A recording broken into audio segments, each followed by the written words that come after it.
എല്ലാവർക്കും നമസ്കാരം. 6 വർഷങ്ങൾക്ക് മുൻപ്, കൃത്യമായി പറഞ്ഞാൽ 2018 മാർച്ച് 22-ന് പത്തനംതിട്ടയിലെ മുക്കൂട്ടുതറയിൽ കേരളത്തെ ഞെട്ടിച്ച ഒരു തിരോധാനം നടന്നിരുന്നു.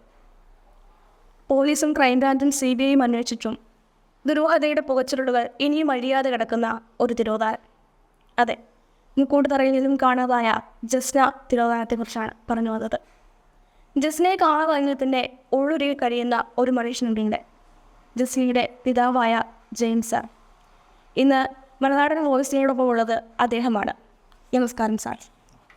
ആദ്യം തൻ്റെ ഭാര്യയെ നഷ്ടപ്പെടുക, അതിനും 6 മാസങ്ങൾക്ക് ശേഷം തൻ്റെ പ്രിയപ്പെട്ട മകളെ കാണാതാവുക. സാർ ഇന്നേ കാലം വരെ കടന്നു വന്നിട്ടുള്ള പ്രശ്നങ്ങൾ അനവധിയാണെന്നറിയാം. ഈ പ്രശ്നങ്ങൾ അവയ്ക്ക് വന്നിട്ടുള്ള നഷ്ടങ്ങൾ ഞങ്ങളുടെ ദുഃഖം, മലനാടൻ വോയിസിൻ്റെ ദുഃഖം ആദ്യം തന്നെ അറിയിക്കുകയാണ്. അതോടൊപ്പം തന്നെ ഈ പ്രശ്നങ്ങളെല്ലാം വളരെ കരുത്തോടു കൂടിയിട്ട് അതിജീവിച്ച് വന്നതിനുള്ള ഒരു അഭിനന്ദനം കൂടി സാറിനെ അറിയിക്കുകയാണ്. ഇത് നമുക്ക് ചോദ്യങ്ങളിലേക്ക് വരാം. ആദ്യം തൻ്റെ ഭാര്യയെ നഷ്ടപ്പെടുക, അതിന് 6 മാസങ്ങൾക്ക് ശേഷം തൻ്റെ പ്രിയപ്പെട്ട മകളെ കാണാതാവുക. ഇന്നേ കാലം വരെ അന്ന് കടന്നു വന്നിട്ടുള്ള അനുഭവങ്ങൾ വളരെ വേദനിപ്പിക്കുന്നതാണെന്നറിയാം. അങ്ങേക്ക് സംഭവിച്ചിട്ടുള്ള നഷ്ടങ്ങളിൽ ഞങ്ങളുടെ മലനാടൻ വോയിസിൻ്റെ ദുഃഖം അറിയിക്കുകയാണ്. അതോടൊപ്പം തന്നെ അത് സാർ അതിജീവിച്ച് വന്നൊരു വഴി, അതിന് സാർ കാണിച്ചൊരു കരുത്ത്, അതിനെയൊക്കെ ഞങ്ങൾ അഭിനന്ദിക്കുകയാണ് സാർ. രാജ്യത്തെ പ്രധാന അന്വേഷണ ഏജൻസി ആയിട്ടുള്ള CBI താൽക്കാലികമായിട്ടും അന്വേഷണം അവസാനിപ്പിച്ച ഒരു കേസിൽ തങ്ങളുടെ സ്വന്തം പ്രയത്നത്തിൽ അതിന് തെളിവുകൾ കണ്ടെത്തുന്നു. അതോടൊപ്പം തന്നെ കോടതിയിൽ നിന്നും വീണ്ടും ഒരു അന്വേഷണം നടത്താനായിട്ടുള്ള വിധി വാങ്ങുന്നു. ഏറെ സവിശേഷതയുള്ളൊരു കേസാണ് ജസ്ന തിരോധാന കേസ്. ആ കേസിൻ്റെ നിലവിലത്തെ സ്ഥിതി എങ്ങനെയാണ് സാർ? തുടരന്വേഷണം നടത്തണമെന്ന് പറഞ്ഞ് ഞാൻ കോടതിയിൽ ആവശ്യപ്പെട്ടു. പല പ്രാവശ്യം കോടതി കയറി ഇറങ്ങിയിട്ടാണ് മജിസ്ട്രേറ്റ് അത് അംഗീകരിച്ചത്. ഞാൻ ചില സൂചനകൾ കൊടുത്തിരുന്നു. ആദ്യകാലം മുതൽ എനിക്ക് സംശയമുള്ള പല വഴികൾ, ജസ്ന പോയ കാലം മുതലുള്ള സംശയത്തിൻ്റെ പല വഴികൾ ഞാൻ പിന്തുടർന്നു. സൂചനകൾ കൊടുത്തപ്പോൾ കോടതി അത് അംഗീകരിച്ചു. എന്നുവെച്ചാൽ സത്യമായിട്ട് ഇത് സംഭവിച്ച എന്താണെന്ന് അറിയണം, ഈ സമൂഹത്തിനെ അറിയിക്കേണ്ട ബാധ്യത എൻ്റെയാണ്. അതായത് എൻ്റെ മോൾ എൻ്റെ വീട്ടിൽ നിന്ന് പോകുമ്പോൾ കുറേ ആൾക്കാരെങ്കിലും അത് ഒരു സംശയത്തിൻ്റെ നിഴലിൽ രക്ഷിതാക്കളെ നോക്കും. രക്ഷിതാവ് പോയി കഴിഞ്ഞാൽ മാത്രമേ എൻ്റെ അടുത്ത വഴിയിലേക്ക് അവർ ചിന്തിക്കുള്ളൂ. അത് ലോക്കൽ ആൾക്കാരുടെ ചിന്താഗതി, അവരെ കുറ്റം പറഞ്ഞിട്ട് കാര്യമില്ല. സമൂഹം അങ്ങനെയാണ്. നമ്മുടെ വീട്ടിൽ നിന്ന് എന്തൊരു സാധനം പോയാലും ആര് പോയാലും അത് ആദ്യം അവരുടെ വീട്ടിൽ തന്നെ ആയിരിക്കും എന്ന, വീട്ടിലെ തെറ്റുകളുണ്ടായിരിക്കും എന്ന് സമൂഹം ചിന്തിക്കും. അപ്പോൾ അതിനെ അതിജീവിക്കണമെങ്കിൽ ഞാൻ കോടതിയിൽ നിന്ന് ഓർഡർ മേടിച്ച് തുടരന്വേഷണത്തിന് വെക്കണം എന്ന് വിചാരിച്ചുകൊണ്ട് തന്നെയാണ് ഞാൻ പോയത്. നിലവിൽ CBI അന്വേഷിച്ചുകൊണ്ടിരിക്കുകയാണ്. അതുമായി ബന്ധപ്പെട്ടിട്ടുള്ള കാര്യങ്ങൾ സാറിനെ അറിയിക്കുന്നുണ്ടോ? കൃത്യമായിട്ടുള്ളൊരു അറിയിപ്പും ഞാൻ ഇപ്പോൾ അന്വേഷണത്തിൽ നിൽക്കുന്ന കാര്യങ്ങളായതുകൊണ്ട് ഞാൻ അത് കൂടുതലായിട്ട് വെക്കാത്തില്ല. അന്വേഷണം നടക്കുന്നുണ്ട്. സാർ കണ്ടുപിടിച്ച തെളിവുകളിൽ അജ്ഞാതനായിട്ടുള്ളൊരു സുഹൃത്തിനെ പറ്റി പരാമർശിക്കുന്നുണ്ട്. ആ സുഹൃത്തിനെ, ജസ്നയുടെ സുഹൃത്തിനെ താങ്കൾക്ക് നേരിട്ട് പരിചയമുണ്ടോ? എനിക്ക് വ്യക്തിപരമായിട്ട് അത്ര അടുപ്പമില്ല. പക്ഷേങ്കിൽ അത് കഴിഞ്ഞ് ഞാൻ ജസ്ന തിരോധാനം കഴിഞ്ഞ പുള്ളിയെ കാണുകയോ വിളിക്കുകയോ ചെയ്തിട്ടില്ല. ഇല്ല, സാഹചര്യം ഇതുണ്ടായിട്ടില്ല. ഞാൻ ശ്രമിച്ചിട്ടില്ല. ഈ കേരളം ഒന്നാകെ ഇപ്പോഴും കാത്തിരിക്കുകയാണ് ജസ്നയുടെ ഒരു തിരിച്ചുവരവിന് വേണ്ടിയിട്ട്.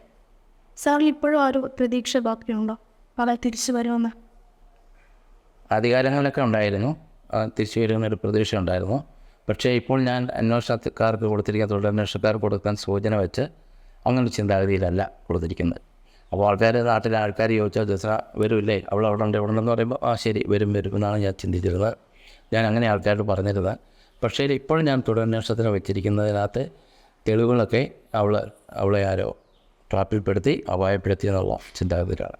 അതൊരു 3-4 ദിവസം നമ്മുടെ ലോക്കൽ പോലീസിൻ്റെ അനാസ്ഥ കാരണം കണ്ടുപിടിക്കാൻ പറ്റാതെ വന്നപ്പോൾ അന്വേഷണം ഗൗരവമായി ഞാൻ, എൻ്റെ പിള്ളേരെ, എൻ്റെ സുഹൃത്തുക്കൾ എല്ലാവരും കൂടെ കൂടി ജസ്നയുടെ ഫോട്ടോ വലിയ ഫ്ലെക്സ് അടിച്ച് പല സ്ഥലങ്ങളിലും ഓട്ടോക്കാരെയും ബസ്സുകാരെ ഒട്ടിക്കുകയും എല്ലാ സ്ഥലത്തും അന്വേഷിച്ച് നടന്നപ്പോൾ ഈ കക്ഷിക്ക് പിന്നെ തിരിച്ചുവിടാൻ പറ്റാത്ത സാഹചര്യം ഉണ്ടായി കാണും. അപ്പോൾ പിന്നെ അപായപ്പെടുത്തുക എല്ലാ രക്ഷയില്ല, അവർക്ക് നിലനിൽപ്പ് അവർ നോക്കും. അങ്ങനെ സംഭവിച്ചാണെന്നാണ് ഞാനിപ്പോൾ കോടതിയിൽ കൊടുത്തിരിക്കുന്ന.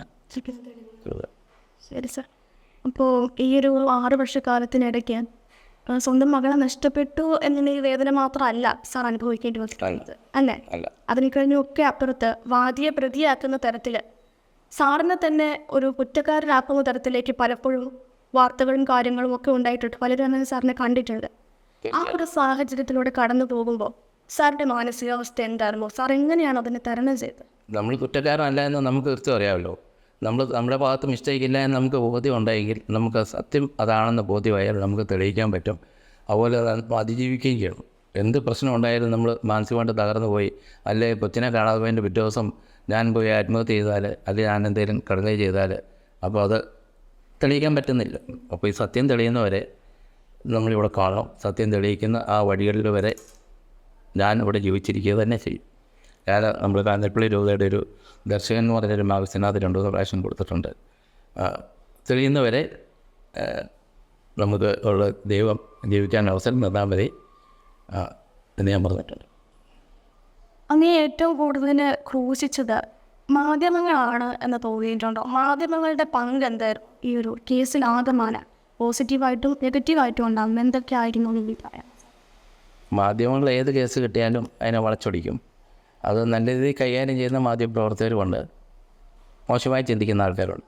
മാധ്യമങ്ങളെന്ന് പറയുന്ന ആൾക്കാർ ലോക്കൽ ആൾക്കാരുമായിട്ടാണ് ചോദിച്ച് മനസ്സിലാക്കുന്നത്. അത് സത്യം എന്താണെന്ന് അറിയണമെങ്കിൽ യഥാർത്ഥ ആൾക്കാരെ കണ്ടുപിടിക്കണം. അത് കണ്ടുപിടിക്കാൻ മാധ്യമങ്ങൾ ശ്രമിക്കുന്നില്ല. റോഡിൽ കാണുന്നവരോടെല്ലാം ചോദിച്ചാൽ അവർ പല രീതി അഭിപ്രായം പറയും. 60% ആൾക്കാർ നല്ലത് പറയുമ്പോൾ 40% ആൾക്കാർ മോശം പറയും. അത് മാധ്യമങ്ങളെല്ലാം അങ്ങനെ തന്നെയാണ്. അതുകൊണ്ട് ഞാൻ ചാനലിലൊക്കെ നേരത്തെ സംസാരിക്കുമായിരുന്നു, ഇപ്പോൾ സംസാരിക്കാൻ പോകാറില്ല. ഇപ്പോൾ അവരുടെ ഭാഗം ഒത്തിരി തെറ്റുകളുണ്ടായിട്ടുണ്ട്. ഞാൻ എൻ്റെ ഒരു കെട്ടിടം പറഞ്ഞതിൻ്റെ അടിത്തറ മാന്തിക്കളഞ്ഞു. അതായത് അവർ വീട്ടുകാരായതുകൊണ്ട് വന്ന് കാട് പറിച്ചതേ ഉണ്ടായിരുന്നുള്ളൂ. അപ്പോൾ കുഴിച്ചിട്ടതാണ്. അപ്പോൾ ഞാൻ പണിതിരിക്കുന്ന പല കെട്ടിടങ്ങളുടെയും അടിത്തറ മാന്താൻ വരെ മാധ്യമങ്ങൾ മുൻകൈ എടുത്തു. അതെനിക്കറിയുകയും ചെയ്യാം. പക്ഷേ അവരിപ്പം എനിക്ക് ശത്രുവായിട്ടൊന്നും ഞാൻ അവരെയൊന്നും കാണുന്നില്ല. അവരവരുടെ കടമ നിർവഹിക്കുന്നു. നമുക്ക് നമ്മളെ സത്യം തെളിയിക്കുകയും ചെയ്യണം. ഓക്കെ. ഈ ജസ്റ്റിനെ കാണാതായതിനു ശേഷം ആദ്യത്തെ 48 മണിക്കൂർ വളരെ നിർണായകമായിരുന്നല്ലോ. അപ്പോൾ ആ ഒരു സമയത്ത് പോലീസിൻ്റെ അനാസ്ഥയെ പറ്റി സാർ നേരത്തെ കാണിച്ചിട്ടുണ്ട്. അപ്പോൾ അതിനെപ്പറ്റി എന്താണ്?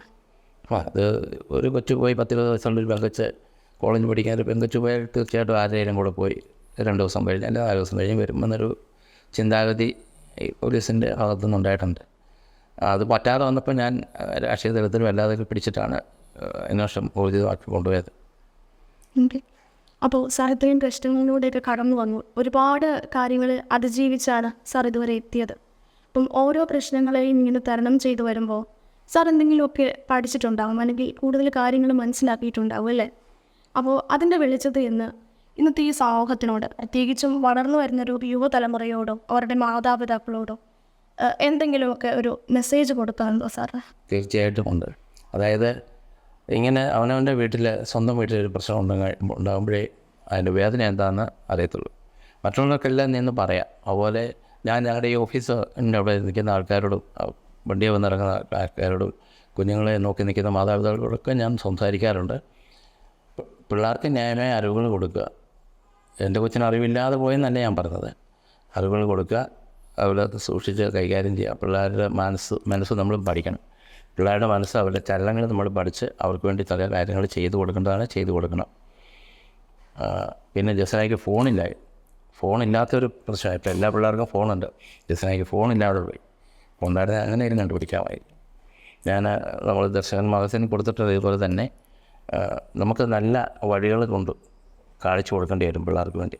ഇനിയുള്ള തലമുറകളൊക്കെ പിടിച്ചു കയറി വരാൻ വലിയ ബുദ്ധിമുട്ടാണ്. സാഹചര്യങ്ങൾ വളരെ മോശമാണ്. ഓക്കെ സാർ, ഇപ്പോൾ പറഞ്ഞ ഈ വാക്കുകൾക്ക് ഒരു ഇനി വരുന്ന ഇതുപോലൊരു പ്രശ്നം ഉണ്ടാകാതിരിക്കാനായിട്ടുള്ള ഒരു മെസ്സേജ് തന്നെയാണ് സാർ കൊടുത്തത്. തൻ്റെ മകൾക്ക് എന്ത് സംഭവിച്ചാലും അതിന് കാരണക്കാരായവരെ കണ്ടെത്തുന്ന ഉള്ളൊരു സാറിൻ്റെ ഒരു മനസ്സ്, അതിനുവേണ്ടി സാർ കാണിക്കുന്ന ഇത്രയും വലിയൊരു കഠിനാധ്വാനം, അതിനൊക്കെ അങ്ങനെ അഭിനന്ദിക്കാതിരിക്കാനായിട്ട് ഒരിക്കലും കഴിയില്ല. തീർച്ചയായിട്ടും കണ്ടുപിടിക്കണം. സമൂഹത്തിൽ ഇങ്ങനെയുള്ള പ്രശ്നങ്ങൾ ഉണ്ടാകുമ്പോൾ കണ്ടുപിടിക്കണം. നമ്മൾ അവിടെ കഴിഞ്ഞ വർഷം പൂയപ്പള്ളിയിലൊരു കൊച്ചിനെ കാണാതെ പോയി. 2 ദിവസം കഴിഞ്ഞ് കിട്ടി. ഞാൻ അപ്പോൾ തന്നെ അവരുടെ നമ്പറെടുത്ത് അവരെ വിളിച്ചു. ഞാൻ അവരുടെ സ്ഥലം സന്ദർശിച്ചു. അതുപോലെ മിസ്സിങ് ആയ ഒരു കോളത്തൊരു വിദേശ വനിത പോയായിരുന്നു. വനിതയുടെ സഹോദരി എൻ്റെ വീട്ടിൽ വരുന്നതായിട്ട് ഓഫീസിൽ വന്നിട്ടുണ്ടോ, ഇപ്പോഴും അവരെ വിളിക്കാറുണ്ട്. അപ്പോൾ ഈ നഷ്ടപ്പെടുന്നവർക്ക് അതിൻ്റെ വേദന ഞാൻ നിരത്തും. ആ പൂയപ്പള്ളി കൊച്ചിനെ കാണാതെ പോയാന്ന് ഞാൻ സത്യത്തിൽ പറഞ്ഞില്ല. നമ്മുടെ നാട്ടിൽ നാളെ തന്നെ ഇങ്ങനെ പറയുമ്പോൾ നമുക്ക് അത് ഭയങ്കര മനസ്സിന് ഭയങ്കര ബുദ്ധിമുട്ടുണ്ടാക്കുന്നുണ്ട്. പിന്നെ എന്ത് ചെയ്യാൻ പറ്റും, സാഹചര്യം കാലം മാറിപ്പോയതുകൊണ്ടുള്ള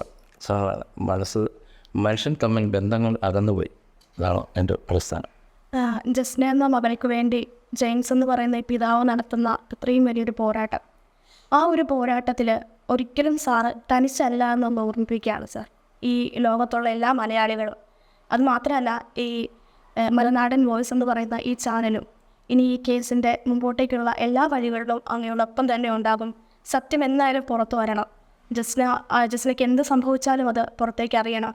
അതിന് ഞങ്ങളുടെ എല്ലാവരുടെയും ഒരു കൂട്ട് സാറിനുണ്ടാവും. സാർ തനിച്ചല്ല എന്ന് ഓർമ്മിപ്പിക്കുകയാണ് സാർ. അതോടൊപ്പം തന്നെ സാറിൻ്റെ വിലപ്പെട്ട സമയം, ഇത്രയും സമയം നാട്ടിൽ വോയിസിന് വേണ്ടിയിട്ട് മാറ്റി വെച്ചതിൽ അതിലുള്ള നന്ദി പറയുകയാണ്. Thank you sir. 6 വർഷങ്ങൾക്ക് മുൻപ് 20 വയസ്സുകാരിയായ ജസ്ന എങ്ങോട്ടേക്കാണ് പോയി മറിഞ്ഞതെന്ന് ഇന്നും ആർക്കും അറിയില്ല. ദുരൂഹതയുടെ പുകച്ചുരുളുകൾ കഴിയാത്ത ഈ ഒരു കേസിൽ ജെയിംസ് സാർ കൊടുത്ത നിർണായകമായ തെളിവുകൾ ആ ഒരു കേസ് തെളിയുമായിട്ടുള്ള വഴി വയ്ക്കട്ടെ എന്ന് ആത്മാർത്ഥമായിട്ട് പ്രാർത്ഥിച്ചുകൊണ്ട് മലനാടൻ വോയിസിന് വേണ്ടി അർച്ച സുരേഷ്.